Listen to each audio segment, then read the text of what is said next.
Invest Africa, proudly brought to you by KPMG.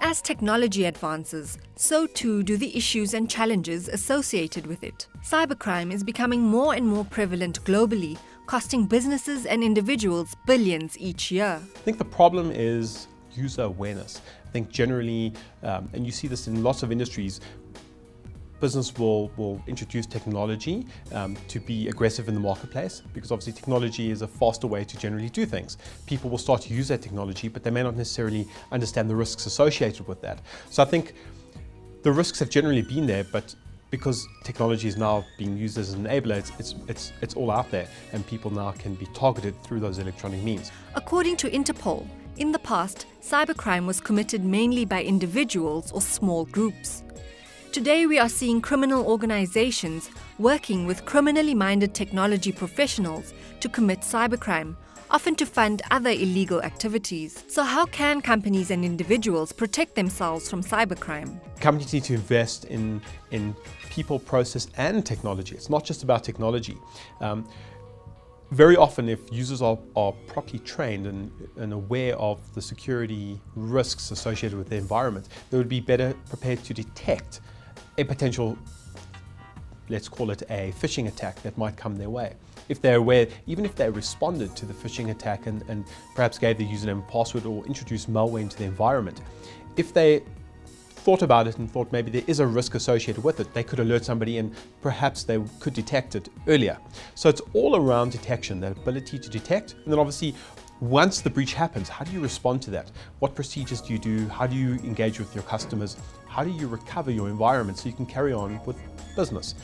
We've seen with lots of industry-related attacks. Specifically, I'll use Sony as an example. The recent cyber attack against them, which resulted in ransomware being deployed, was the second or third time that they've been attacked and experienced some sort of breach in nature. The ability to respond was perhaps not as slick as it should have been, and the ability to detect was not quite where it is, and maybe that's because the mindset is on protect. And I think we kind of need to move away from the fact that it's not only about protection, it's about detection and response. And once we become at peace with the fact that we may experience a breach, we can be better prepared to detect and respond to that. Cybercrime is often committed from outside the affected country. If the crime is being committed within the country, then the legislation is available to try and go after the potential hacker or syndicate that's committed the crime.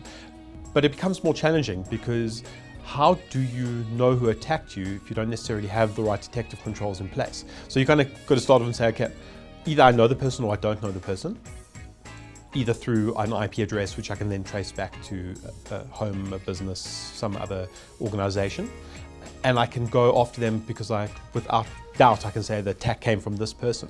But with cybercrime, it's a bit difficult. Very often the crime happens from outside the country, in which case you're reliant on the ability to engage with a foreign jurisdiction and their ability to go off and find that perpetrator, and then is there a treaty in place, extradition, so on and so forth. And that's where it proves difficult, is that most attacks, either you don't know where they come from, or they come from outside the country, in which case it's a challenge. Cybercrime is here to stay, so it's up to companies and people to invest in mitigating technologies. I think it's very much a case of cybercrime is going to continually increase. It's a very profitable business. People are making money out of it. Generally, people are being enabled, and user awareness is always difficult to get right and to make sure that consumers are on top of it. I think ultimately, if you look at the past and you trend it, it's going to continue. It's going to become more difficult to manage, and I'm not sure that we're always going to get it right, that we're going to be able to protect. I think we need to start getting into that detect and respond to that. I'd like to think that we'll get better at it, but I think from a prognosis perspective, it's going to increase and it's going to be a challenge, and we need to be creative around the problem. Hello and welcome to Invest Africa. I'm Dumisho Greater. The recent hacking of dating website Ashley Madison brought to light the need for business to ensure that they are adequately protected from cybercrime. Candace Sutherland, business development consultant at SHA Specialist Underwriters, and in London, Professor Bassie von Solms, director at the Centre for Cybersecurity at the University of Johannesburg, join us to discuss how businesses and individuals can utilize good cybersecurity practices. Bassie, let me start with you, coming to us from London there. Firstly, just to tell us exactly what do we mean by cybercrime and how big is the problem here on the African continent? Well, that's a good question. If we go back to some international reports, in about 2013, a report by a big cybersecurity company in the world placed South Africa as such as third on the list with the number of cybercrime victims internationally, third only to Russia and China. So that puts South Africa very, very high on the list of cybercrime. And in general in Africa, it is seen that Africa is a hotbed for cybercrime because of many reasons. I think there are some lights at the end of the tunnel in terms of some developments in many of African countries, but at the moment Africa as such hasn't got a very good name in terms of cybercrime and in terms of victims and cybersecurity. Bassie said third on the list. That is very worrying. So what is driving this? So let's look at the definition of cybercrime. So cybercrime is defined as any criminal activity involving a computer or a network. Ask the ordinary man on the street and they'll say it's credit card fraud, but it's so much broader than that. It is any unauthorized access to, interference with, fraud and forgery of data. So the reason South Africa is such a target is because our legislation doesn't really have any ramifications for any person who commits cybercrime here. So POPI is looking at that. POPI will address that. POPI is the Protection of Personal Information Act. But it's going to take some time. You know, it was enacted in November 2013. We're now July 2015 and we're still waiting for a regulator to be appointed. Regulation is key. Bassie, I know that you just put a paper forward from an AU perspective on ensuring that there are certain laws in place. Paint a picture for us. Where are we sitting when it comes to the regulatory perspective here? Yes, I'm actually in London at a conference, as you mentioned, giving a paper on the African Union Convention on Cybercrime, Cybersecurity and Protection of Personal Information, related to some maturity model in which countries which has signed the convention can actually measure themselves or determine how far they have achieved a progress on the line or the route or the road of cybersecurity. It is a big problem still, as we said, and I think Africa's got a long way to go. The African Convention is a very good first step. It's not a perfect document, but at least it provides some effort from the African Union as an organization to provide some guidance which countries must follow. Now, of course, the big question is, and that was also asked to me at the conference, is what is the political will of the different governments in Africa to actually conform to and follow the advice of the convention? And that is, of course, an open question. I don't know. We must just keep on fighting and laying out the benefits of good cybercrime, because the economy of countries today and the economy of Africa as a whole is to a bigger extent dependent on our cybersecurity and a safe cyberspace.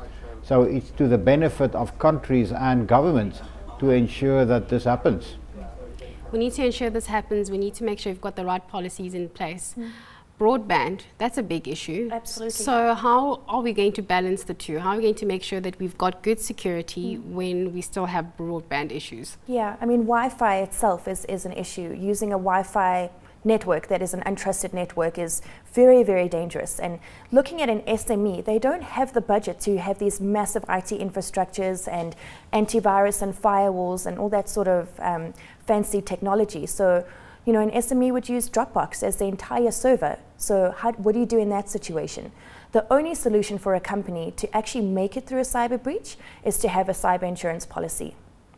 Bassie, what are you telling people at the convention there when it comes to some of these companies? How can they make themselves less vulnerable, especially the ones that don't have the budget to do so? Well, I think the major aspect now, and that's becoming clear from all types of literature, is the aspect of cybersecurity awareness. Many people, many small companies, as we've just now heard, are exposed, and many big companies. And it's basically proven that the best money at the moment, or from the best money a company can spend on cybersecurity, is on awareness, making internal employees aware of the risks of cybercrime, the risks of how they can be infected, how they can infect the company, the risks of downloading malicious software from apps, the risks of using your own device in the company environment.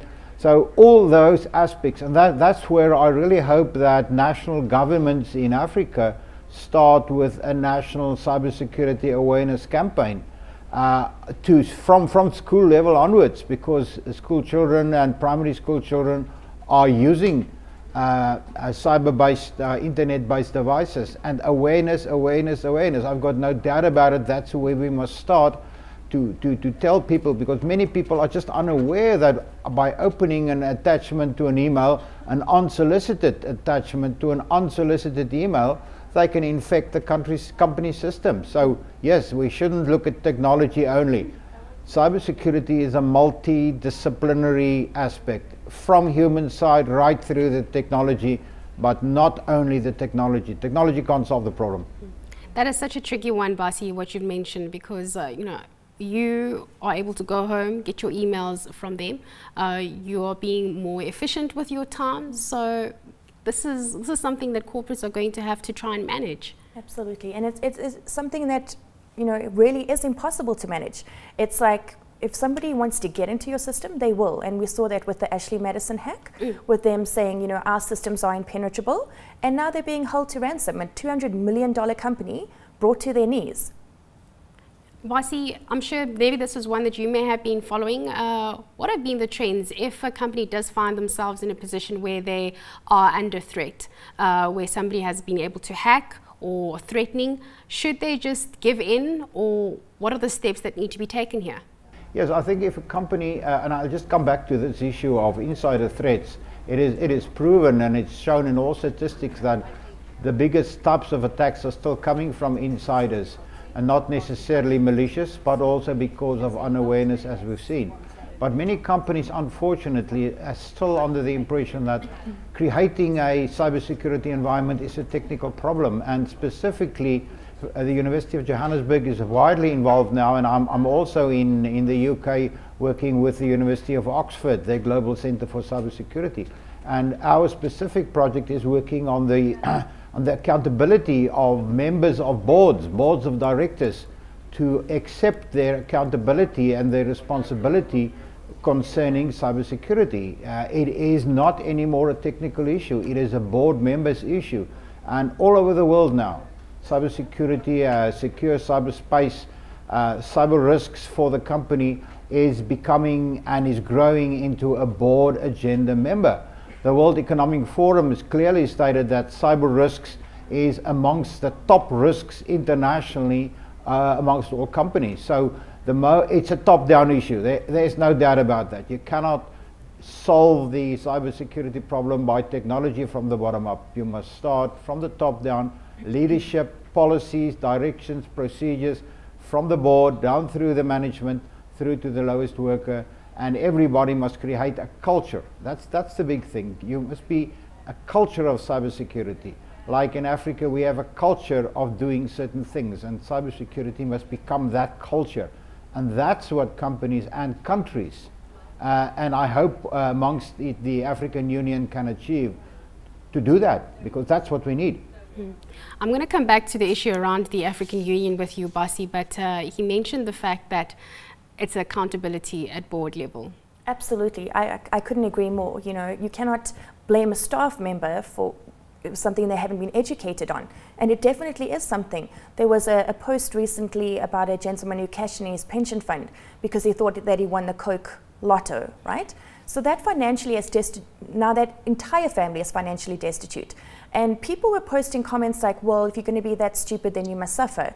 And how is that fair to say? You need to educate your children, educate your parents, educate your grandparents, and educate your employees Data is your most expensive asset, and your employee is your most dangerous asset, actually.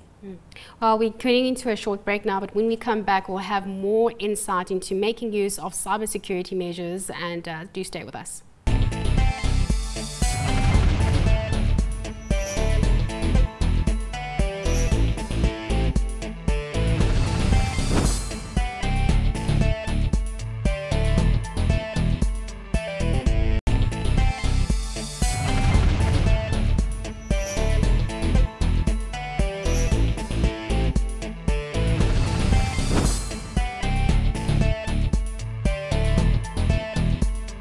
Welcome back to Invest Africa. Still with me is Candace Sutherland, a business development consultant at SHA Specialist Underwriters, and in London, Professor Bassie van Solms, Director at the Centre for Cybersecurity at the University of Johannesburg. Bassie, I'm going to start off with you there. Before we went to a break, you were speaking about the African Union.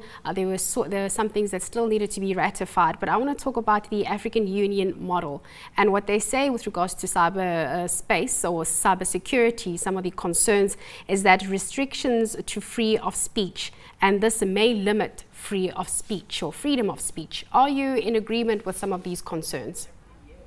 Yes, I've read a lot of comments on the African Union Convention concerning the impact on speech and freedom of speech. As I said, I don't think the African Union Convention is necessarily a perfect document. It covers too many aspects. It's got a little bit of an identity crisis as far as I'm concerned. But nevertheless, it is a starting point. And I think I wouldn't be over pessimistic and over worried and over negative about reading things into things that can happen. Africa has got so far to go still in this area that we've got this thing now. It's been in the making for so many years, and it is there. We should start working on it and start doing the basic things. There are aspects which, as you say, which may be worrying, but I think the benefit in general outweighs the negative aspects, and we must start with the simple things specified in the cybersecurity part, like creating a national culture of cybersecurity, capacity building. That's absolutely crucial. There's an international and specifically an African shortage of skilled cybersecurity experts, and we must remember we're not only talking about cybersecurity experts on the technical side, your forensic people, your hacker, your firewall people, etc. But we must also create capacity amongst our doctors, amongst our legal people, amongst our teachers who are using cybersecurity systems, who are using medical systems based and connected to the internet. So we've got a massive challenge in terms of cybersecurity capacity building. We've got a big challenge in terms of private and public partnerships. The government cannot, no government in Africa can solve the cybersecurity problem on themselves. No private industry can do it on themselves. They must work together, and that's what the African Convention requests, demands, specifies is a public-private partnership. So yes, to come back to your question, there are things, niggling things, but there are so many more good things, beneficial things, that I will say go and take the ball and run with the good things and don't really get stuck because of a few bad things. Bassie, hopefully I'll be able to get a final point from you in terms of who's getting it right, but I want to come back to you, Candace, on a headline that I saw just this morning, and it said FBI say hackers shake down big banks, and it said that big banks or banks, the financial institutions or industry as a whole, are the ones that are most vulnerable to cybercrime. Absolutely.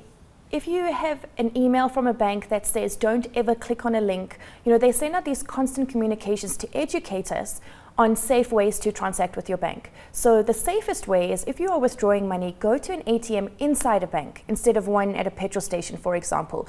Always type the address in the address bar. If it should be an HTTPS site, make sure that that's what it says. But people constantly click on links, they write their bank PIN number and they put it in their wallet or in their bag or in their laptop, you know, so there's only so much that the bank can do to try and educate us, and then the responsibility lies with us. And then we all cry foul and come down on the banks saying you should refund me, when realistically we throw our bank statements in the dustbin so anybody can find them, we print them out, we leave them here put our passwords in our purses, and it just, you know, how much more can they do? Mm-hmm. Is it true that if I am on a website and I'm on a particular banking site, and if there's a little lock on the corner, a gold lock in the corner, that means that that site is safe to use for me? Absolutely, that would be a secure site. But the easiest way to check is if it says HTTPS, because that means secure. Who's getting it right? Before I go back to Basi, in terms of, you know, he talked about PPPs in this cyber security space. Governments can't do it alone, so he says. So where have we seen on the continent, in South Africa, or anywhere in the world, where they are getting this right? Yeah, and not many people are. This is the reality. Cyber criminals are always going to be 10 steps ahead. Developers bring out patches, people don't release them. That's a backdoor for somebody to get in. You know, the UK Data Act was written years ago, and there are still hacks there, massive hacks in America. And my personal opinion would be that cyber criminals will always be one step ahead. Cyber criminals one step ahead. Basi, let's come back to you. Who's getting it right? Yeah, I think that's very true. And just coming back to the bank issue, the economic issue as such, there are some basic rules in terms of using bank systems. But I think some of the biggest risks, and one thing that we must also say, is that cybercrime in general has now generally been accepted as the biggest form of crime internationally. It has surpassed crimes like illegal arms trade and drug trafficking, etc. So it is just the biggest way of illegally making money internationally, and that will just grow. And the problems in cybercrime is that the trans-border and the fact that the guy is sitting on another country. But I think if users in Africa specifically is really growing internationally, maybe the fastest in terms of mobile systems, using their mobile devices for banking, etc. And that's another very big risk, because just downloading an app from an unsafe store or an app which is infected will infect your mobile device. And that means that every keystroke you make, putting in your bank information, packing your keyboards, is just sent back to the bad guy on the other side. So users, the ordinary man in the street, must be extremely careful when he download an app, whatever the app is, because it may be an app from an unknown app store, or a free app, or some invitation to get this very nice program or app on your system which is infected. And that's extremely big risk, and that can really let the man in the street suffer a lot of losses. So cybercrime is very much also something that we must be aware of, and just learn the basic risks. Be very careful with your mobile device. Careful with where you go and where you surf, because even some of the websites that you visit may be infected.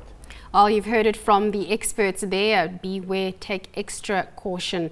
Thank you to Candace Sutherland. She's a business development consultant at SHA Specialist Underwriters. And in London, Professor Basi von Solms, Director at the Centre for Cybersecurity at the University of Johannesburg. Of course, if you'd like to take this conversation further, you can tweet us, and you can use the hashtag InvestAfrica. From myself and the team, have a good day.